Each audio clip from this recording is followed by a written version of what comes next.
Hi friends, நம்ம இன்றைக்கி என்ன பார்க்க போகிறோன்னா தருண் கிச்சன்ஸில் பூரிக்கு ஒரு உருளைக்கிழங்கு மசாலா எப்படி செய்கிறது சிம்பிளாக அது நம்ம பார்க்கலாம். கடாயை முதல்ல காய வச்சுருக்கேன். கொஞ்சமாக ஆயில் சேர்த்துப்போம், கொஞ்சம் கடுகு போட்டுப்போம். இது கடுகு, கொஞ்சமாக சோம்பு போட்டுப்போம். அடுத்து கடலைப்பருப்பு ஒரு ஸ்பூன்,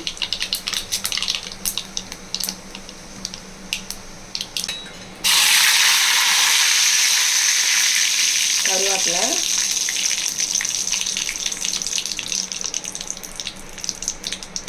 ஆனியன், ஒரு சின்ன சைஸ் 2 ஆனியன் கட் பண்ணி வச்சுருக்கேன், அதை போட்டுட்டேன். 2 ஆனியன் எடுத்துருக்கேன், 2 டொமேட்டோ எடுத்துருக்கேன். டொமேட்டோ சின்ன சைஸ் எடுத்து ஆனியன் வதங்கட்டும். ஆனியன் வதங்குது. இப்போ ஒரு ஸ்பூன் இஞ்சி பூண்டு பேஸ்ட் போட்டு அதையும் சேர்த்து நல்லா வதக்கிக்கணும். ஆனியனோட பச்சை வாசனை போகிற அளவு வதக்கிக்கணும்.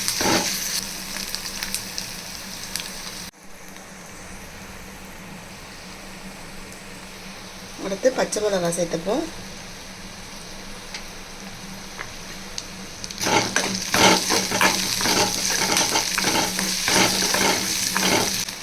தக்காளி ஆட் பண்ணிப்போம்.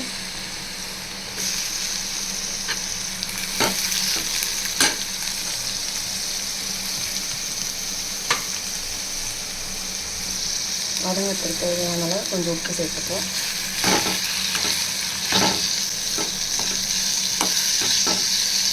வதங்கட்டும்.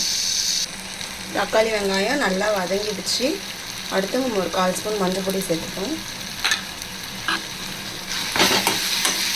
சேர்த்து வதக்கிடலாம். நான் 2 உருளைக்கிழங்கு எடுத்திருக்கேன், வேக வச்சு இதை நல்லா மசிச்சு வச்சுருக்கேன். உங்களுக்கு எவ்வளோ தேவையோ அதுக்கேற்ற மாதிரி உருளைக்கிழங்கு எடுத்துக்கலாம்.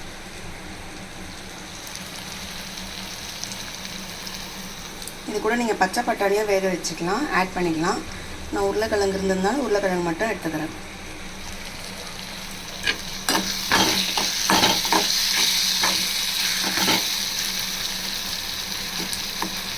கொஞ்சமாக தண்ணி ஆட் பண்ண போகிறேன்.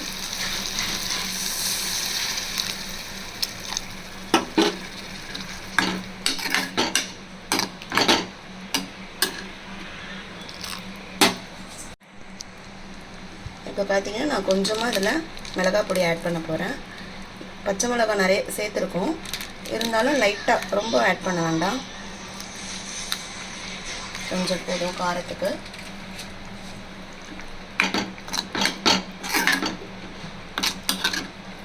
இது கொஞ்சம் நல்லா பச்சை வாசனை போக கொதிக்கட்டும். கொதிச்சிருச்சு. இப்போ நம்ம வேக வச்சு ஆட் பண்ணிவிடுவோம்.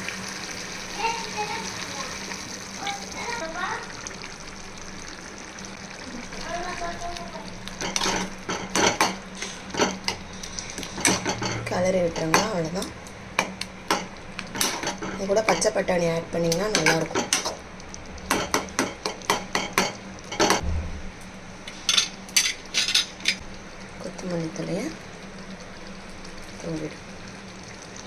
கொத்தமல்லி தலையை தூவியாச்சு. ஒரு 1 மினிட் அப்படியே கொஞ்சம் லைட்டாக கொதிக்கட்டும். இப்போ கொதிச்சிருச்சு. பூரி மசாலா ரெடி. பூரி மசாலா ரெடி ஆகிடுச்சு. இந்த பூரிக்கு இந்த மசாலா ரொம்பவே நல்லாயிருக்கும் வியூவர்ஸ். நீங்களும் இந்த மாதிரி ட்ரை பண்ணி பாருங்கள். எப்படி இருக்குன்னு கமெண்ட் பண்ணுங்கள், லைக் பண்ணுங்கள், சப்ஸ்கிரைப் பண்ணுங்கள். தேங்க்யூ.